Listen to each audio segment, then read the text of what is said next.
नमस्कार दोस्तों, स्वागत है आपका इस वीडियो लेसन में।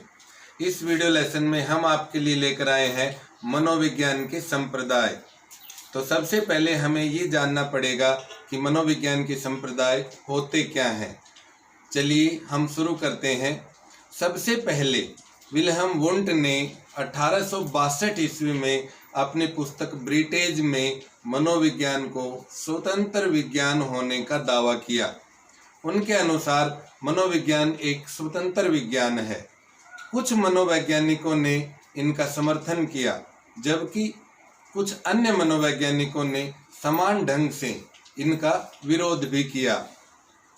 इस तरह से मनोवैज्ञानिकों के अलग अलग समूह बन गए। इन समूहों को मनोविज्ञान के स्कूल की संज्ञा दी गई। इस प्रकार मनोविज्ञान के कई स्कूल जैसे संरचनावाद, प्रकार्यवाद, व्यवहारवाद आदि का विकास हुआ। इन सभी स्कूलों द्वारा मनोविज्ञान को अपने अपने ढंग से परिभाषित किया गया तथा इसकी विषय वस्तु के अध्ययन की अलग अलग विधियां बताई गई। इन्हीं स्कूलों को संप्रदाय कहा जाता है। मनोविज्ञान के संप्रदायों का हम बारी बारी से अध्ययन करते हैं। सबसे पहले संरचनावादी संप्रदाय के बारे में जानते हैं। संरचनावादी संप्रदाय के प्रवर्तक या प्रतिपादक विल्हेम वुंट को माना जाता है। सभी संप्रदायों ने मनोविज्ञान की विषय वस्तु एवं उसके अध्ययन की अलग अलग विधियां बतलाई। संरचनावादियों के अनुसार मनोविज्ञान की विषय वस्तु चेतन अनुभूति है, जिसका अध्ययन अंतःनिरीक्षण विधि द्वारा किया जा सकता है। ये मन और चेतना का स्वरूप जानने का प्रयास करते हैं।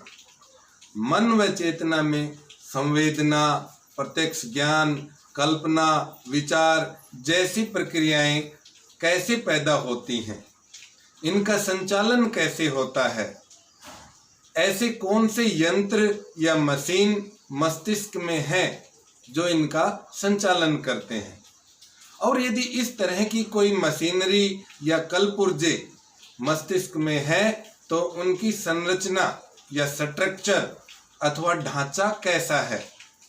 इस संप्रदाय का सबसे बड़ा योगदान मनोवैज्ञानिक अध्ययन में वैज्ञानिक पद्धति पर बल देना है। वैज्ञानिक ढंग से अध्ययन करने का प्रयास इस संप्रदाय के समर्थक करते हैं। अतः अंतःनिरीक्षण विधि में निरीक्षणकर्ता व जिसका निरीक्षण किया जाना है दोनों एक ही व्यक्ति होते हैं, यानी निरीक्षण करने वाला व्यक्ति भी स्वयं वही व्यक्ति होता है जिसका निरीक्षण किया जाना है। मनोविज्ञान में प्रयोगात्मक विधि के जनक भी संरचनावादी ही हैं। इसी कारण इनके अध्ययन का आधार वैज्ञानिक पद्धति है। दूसरा है प्रकार्यवाद यानी कार्यात्मवाद। इसको हम कार्यात्मवाद या प्रकार्यवाद दोनों ही कह सकते हैं। प्रकार्यवादी संप्रदाय के प्रवर्तक विलियम जेम्स, जॉन डेवी और जेम्स एंजल को माना जाता है। प्रकार्यवादियों का मत है कि मानसिक क्रियाएं गतिशील और सप्रयोजन होती हैं, इसलिए केवल मानसिक क्रियाओं का अध्ययन ही मनोविज्ञान की विषय वस्तु नहीं हो सकता, अपितु उन क्रियाओं का अध्ययन भी करना चाहिए जो व्यक्ति को कार्य करने की प्रेरणा प्रदान करती हैं।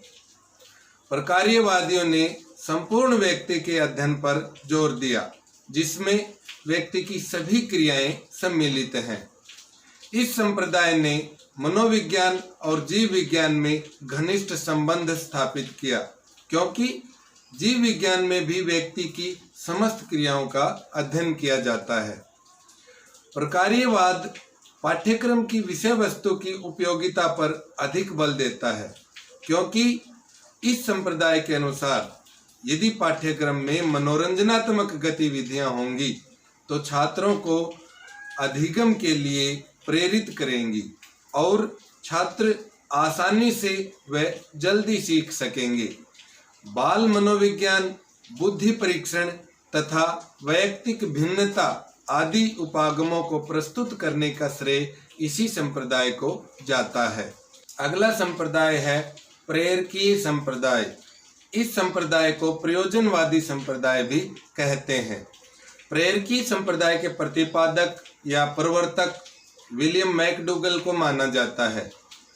इस संप्रदाय के अनुसार प्रत्येक कार्य के पीछे कोई न कोई उद्देश्य अथवा प्रयोजन अवश्य होता है जो व्यक्ति को कार्य करने के लिए प्रेरित करता है। इस संप्रदाय को कारणीयता भी कहते हैं क्योंकि प्रत्येक कार्य के पीछे कोई न कोई कारण अवश्य छुपा होता है। इस संप्रदाय में प्रेरणा की अहम भूमिका मानी जाती है। इस संप्रदाय को मानने वाले समझते हैं कि व्यक्ति अगर कोई भी कार्य करता है उसके पीछे कोई न कोई प्रेरणा या प्रयोजन अवश्य ही काम करता है। इस संप्रदाय को मानने वाले आत्मसम्मान को विशेष महत्व देते हैं क्योंकि आत्मसम्मान पाने के लिए कोई अच्छा या प्रभावी कार्य के लिए व्यक्ति प्रेरित होता है। अब आपको लगेगा कि प्रकार्यवादी संप्रदाय और प्रेरकीय संप्रदाय लगभग एक जैसे हैं, लेकिन ये बिल्कुल ही अलग हैं।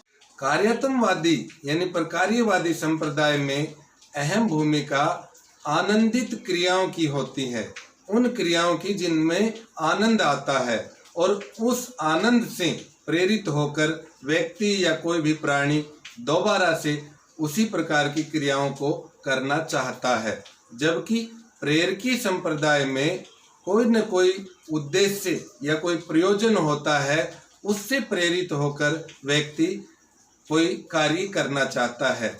तो जैसा कि इनके नाम से ही स्पष्ट हो जाता है कि कार्यात्मवादी संप्रदाय में कार्य कोई ऐसा होता है जिसमें आनंद आता है और उस आनंद के वशीभूत होकर व्यक्ति दोबारा से वह कार्य करना चाहता है। जबकि प्रेरकीय संप्रदाय में कोई न कोई उद्देश्य या कोई प्रयोजन ऐसा होता है जिससे प्रेरित होकर व्यक्ति कोई कार्य को करना चाहता है। अगला संप्रदाय है गेस्टाल्टवादी। गेस्टाल्टवादी संप्रदाय को हम समग्रवादी संप्रदाय भी कहते हैं। इस संप्रदाय के प्रतिपादक वर्दिमर, कोफा, कोहलर व कुर्ट लेविन को माना जाता है। इस संप्रदाय का जन्म लगभग 1912 ईस्वी में जर्मनी में हुआ। गेस्टाल्ट का अर्थ है संपूर्ण रूप या संपूर्ण आकृति। गेस्टाल्टवादी संप्रदाय के अनुसार व्यक्ति को पूर्ण से अंश की ओर ज्ञान होता है। इस प्रकार पूर्ण से अंश की ओर शिक्षण पद्धति इसी गेस्टाल्टवादी संप्रदाय की देन है। इन गेस्टाल्टवादियों के अनुसार मनोविज्ञान को व्यवहार तथा अनुभव के प्रकार का अध्ययन करना चाहिए, यानी पहले व्यक्ति के व्यवहार का और उसके जो अनुभव उसे प्राप्त हुए हैं उन अनुभवों का अध्ययन करना चाहिए कि किस प्रकार के अनुभव उस व्यक्ति ने या किसी प्राणी ने किए हैं। अगला संप्रदाय है साहचर्यवादी संप्रदाय। साहचर्यवादी संप्रदाय की स्थापना सर जॉन लॉक ने की थी। इसके अंतर्गत संपंदन तथा स्मृति में ज्ञात करने के साहचर्य को स्वीकार किया गया है। कोई चीज़ हम अपनी स्मृति में, हम अपनी मेमोरी में कैसे याद कर सकते हैं, कैसे याद रख सकते हैं, इसको साहचर्य कहा गया है। साहचर्यवाद के दो भाग हैं, पुराना साहचर्यवाद और आधुनिक साहचर्यवाद। पुराने साहचर्यवाद में विचारों का साहचर्यवाद है। विचारों में समानता, विचारों में विरोध, इसका आधार बनती है कि साहचर्य कैसा है, कितना मजबूत है। जबकि आधुनिक साहचर्यवाद में उद्दीपन और अनुक्रिया का साहचर्यवाद है। उद्दीपन और अनुक्रिया के साहचर्य से प्रयोगात्मक जांच संभव हो सकी है। अगला है व्यवहारवादी संप्रदाय। व्यवहारवादी संप्रदाय की विचारधारा के प्रतिपादक प्रसिद्ध अमेरिकी मनोवैज्ञानिक जॉन ब्राड्स वाटसन माने जाते हैं। इनकी विचारधारा ई पावलोव जो रूस के मनोवैज्ञानिक हैं उनके परीक्षणों के परिणामों पर आधारित है। इस विचारधारा के अनुसार मनोविज्ञान का उद्देश्य मानव व्यवहार की व्याख्या करना, मानव व्यवहार का नियंत्रण करना एवं मानव व्यवहार के संबंध में भविष्यवाणी करना है।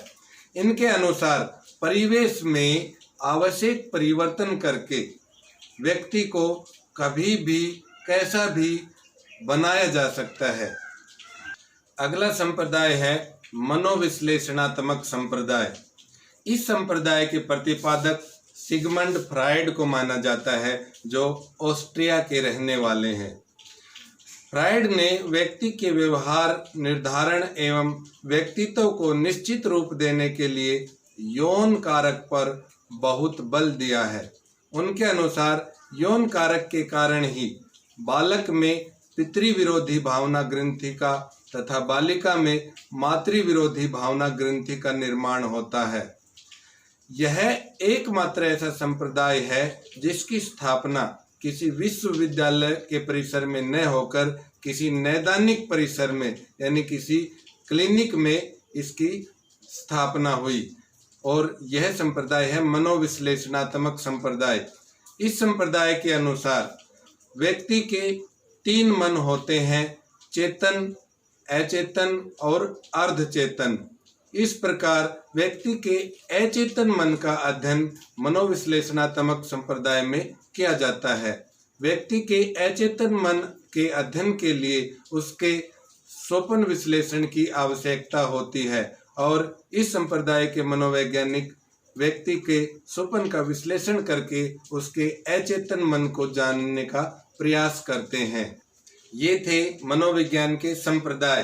दोस्तों, अगर आपको इसी तरह की एजुकेशनल वीडियोज के लिए सर्च करना पड़े तो आप हमारे YouTube चैनल इंद्रजीत मास्टर को ज़रूर सर्च करके देखिएगा।